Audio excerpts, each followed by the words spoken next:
মানিকগঞ্জ ২ আসনের সাবেক সংসদ সদস্য ও কণ্ঠশিল্পী মমতাজ। শেখ হাসিনা পালিয়ে যাওয়ার পর থেকে তারও কোনো হদিস মিলছিল না, কিন্তু হঠাৎ যেন অমাবস্যার চাঁদ হয়ে দেখা দিলেন তিনি। পুরো ভারতকে মানচিত্র থেকে মুছে দেব। হ্যাঁ, ওরে বাবা, আবার গ্যাসের ওষুধ খেতে ভুলে গেছে। ভারতের প্রত্যেকটা চুলকানির ওষুধের ভিতরে। আসসালামু আলাইকুম প্রিয় দর্শক শ্রোতা। হাসিনার সংসদকে গানে গানে মাতিয়ে রাখতেন সেই মমতাজ। অবশেষে ধরা খেল মমতাজ কোথায় ছিল এতদিন। গুরুত্বপূর্ণ তথ্য এই ভিডিওতে দেখতে পারবেন। আশা করি সম্পূর্ণ ভিডিও জুড়েই থাকবেন। চলুন ভিডিওতে বিস্তারিত দেখে আসি। পুরো ভারতকে মানচিত্র থেকে মুছে দেব। হ্যাঁ, ওরে বাবা, আবার গ্যাসের ওষুধ খেতে ভুলে গেছে। ভারতের প্রত্যেকটা চুলকানির ওষুধের ভিতরে আমরা দেখতে পাচ্ছি মেয়াদ উত্তীর্ণ হয়ে গেছে। দাঁড়ান, গেস্ট টিমকে বলবো আগে টিকিট কাটতে। এসাদের ভাগ হবে না, এই জোকারির ভাগ হবে না, ফ্রিতে দেখা যাবে না। আমি আপনাকে বলি শেখ হাসিনাকে যারা অবৈধভাবে এই লেকচার পরে মানুষ চুরি করেন কেন? নরেন্দ্র মোদী চুরি করেন কেন? এই চুরি করেন কেন? এই ভুট্টা চুরি করেন কেন? খেতে পান না? ভুট্টা চুরি করতে আসেন কেন ভারতের? আপনারা গম চুরি করতে আসেন কেন ভারতের? নিজের দেশের প্রধানমন্ত্রীর অন্তর্বাস চুরি করেন কেন? অন্তর্বাস চুরি করাটা স্বাধীনতা? আরে দাঁড়ান, কথা চুরি করে নেবো, দেশ চুরি করে নেবো। চুপ, গোটা দেশ চুরি করে নেবো। আমাকে বলুন এটা কোথাকার অসভ্যতা? এটা কোথাকার অসভ্যতা? পুরো ভারতকে মানচিত্র থেকে মুছে দেব। হ্যাঁ, ওরে বাবা, আবার গ্যাসের ওষুধ খেতে ভুলে গেছে। আমি তো আমার গ্যাস টিমের সৌমি, দেবরাজ, মনীষা প্রত্যেককে বলবো প্রতিদিন গ্যাসের ওষুধ প্রথমে দিতে। এই গ্যাসের ওষুধ খেয়ে আসে না, মাথায় উঠে যায় এর গ্যাস। আমরা বাংলাদেশি, আর আমাদের বাংলাদেশি তো কি হয়েছে? বাংলাদেশিরা তো বাংলাদেশি হবে, আবার কি হবে? টিম্বাকটুর লোক হবে? আরে সাইলেন্ট হন, শান্তন। এবার তো প্রেশারও বেড়ে যাবে। প্রেশার বেড়ে গেলে ভারত থেকে যদি প্রেশারের ওষুধ না পাঠান আবার বুকে ব্যথা লাগবে। প্রেশার জানি না, প্রেশারের ওষুধ বলছি। ও কানেও বোধহয় সমস্যা হচ্ছে। কথা বলার কোনো ধরনের সুযোগ দিচ্ছেন না। পুরো কলকাতা, পশ্চিমবঙ্গ, ত্রিপুরা, আসাম, এই যদি বাংলাদেশে আরেকটা লাখ করে এই যে স্থানগুলোকে, এই রাজ্যগুলোকে শ্মশান ক্ষেত বানিয়ে দেওয়া হবে, ফুটবল খেলার মাঠ বানাবো। পয়েন্টে কথা বলুন। আপনাদের মোহাম্মদ ইউনূস দেশটাকে চালাতে পারছে না, আর উল্টো দিকে ভারতের অসম লড়াইটা লড়তে হচ্ছে। কোনো শব্দ নাই।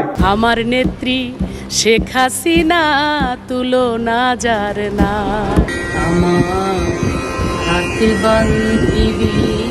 অন্তর জ্বালা, আহারে বুকটা ফাইটটা যায়। ছাত্র জনতার আন্দোলনের মুখে আওয়ামী সরকারের পতনের পর থেকেই খোঁজ নেই মানিকগঞ্জ ২ আসনের সাবেক সংসদ সদস্য কণ্ঠশিল্পী মমতাজের। দেশেই আছেন নাকি বিদেশে পাড়ি জমিয়েছেন তা নিয়েও আছে নানা গুঞ্জন। মহিলারাও বলে যে মহিলারা শাড়ি গয়না পেলে খুব খুশি হয়, কিন্তু আমরা এবার বলেছি চাই না গয়না, চাই না রে শাড়ি, নৌকাতে ভোট না দিলে জামু বাপের বাড়ি। ক্ষমতায় থাকাকালে নানা কারণে আলোচনায় ছিলেন মমতাজ, হয়েছেন ট্রলের শিকারও। সংসদ অধিবেশন চলাকালে শেখ হাসিনাকে নিয়ে গান গেয়ে বেশ বিতর্কিত হয়েছিলেন তিনি। এরপর আবার বিদ্যুৎ নিয়ে তার একটি বক্তব্যের জেরে সামাজিক যোগাযোগ মাধ্যমে ওঠে সমালোচনার ঝড়। এতগুলো কাগজ চলে আসতো, বিদ্যুৎ চাই।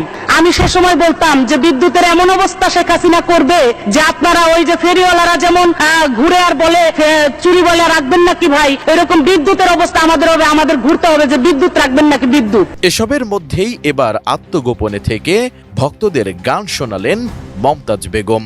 রোববার বিকেলে নিজের ভেরিফাইড ফেসবুক পেজে একটি গানের ভিডিও নিয়ে হাজির হন সাবেক এই এমপি। তবে ভিডিওটি দেশে না বিদেশে কোথায় ধারণ করা হয়েছে সে বিষয়ে তিনি কিছুই জানাননি। এলো ভিশন মুশকিল আসান অফার। যে কোনো ব্র্যান্ডের পুরনো ফ্রিজ নিয়ে চলে আসুন ভিশন শোরুমে আর নিয়ে যান নতুন ভিশন ফ্রিজ 20% পর্যন্ত ছাড়। 4 মিনিট 30 সেকেন্ডের ওই ভিডিওতে দেখা যায় কোন একটি ঘরের বিছানায় বসে আমার হাত বান্ধিবি, পা বান্ধিবি, মন বান্ধিবি কেমনে, আমার চোখ বান্ধিবি, মুখ বান্ধিবি, পরাণ বান্ধিবি কেমনে গানটি পরিবেশন করেন এই আলোচিত শিল্পী। বান্ধিবি পাও বান্ধিবি মন বান্ধিবি কেমনে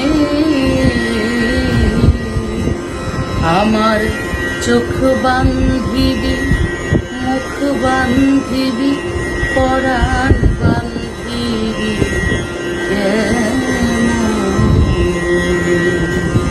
এদিকে দীর্ঘদিন পর মমতাজকে ফেসবুকে সক্রিয় হতে দেখে মন্তব্যের ঘরে ঝাঁপিয়ে পড়েন নেটিজেনরা।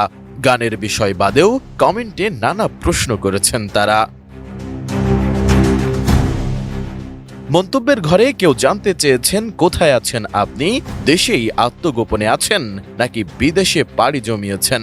একজন লিখেছেন, এদের কারণেই আওয়ামী লীগের এই অবস্থা। আরেকজন লিখেছেন, শুকাইলেন কেন? এত সুন্দর গানের গলা এতদিন বসা ছিল। এ সময় অনেকেই তাকে নিয়ে নেতিবাচক মন্তব্য করলেও কেউ কেউ রাজনীতি ছেড়ে আবার গানের জগতে ফিরে আসার পরামর্শ দেন।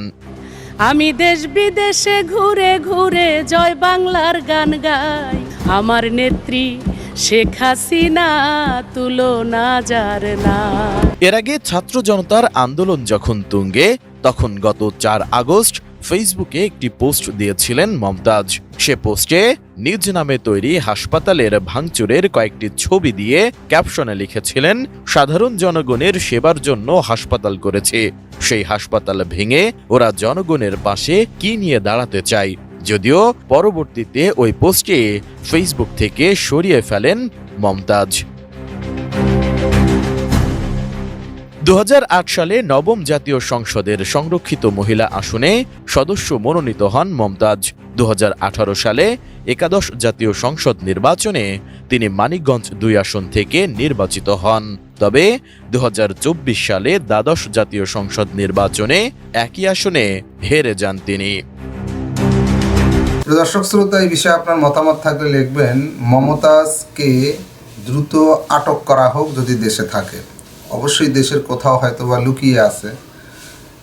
মমতাজ সহ আরও আওয়ামী লীগের অনেক চাটুকার এমপি মন্ত্রী যারা বাংলাদেশকে ধ্বংসের দ্বার প্রান্তে নিয়ে যেতে সহযোগিতা করেছেন, তাদেরকে অবশ্যই আইনের আয়তায় আনতে হবে। এ বিষয়ে আপনার মতামত থাকলে লিখবেন। আজকে এই পর্যন্তই। আল্লাহ হাফেজ।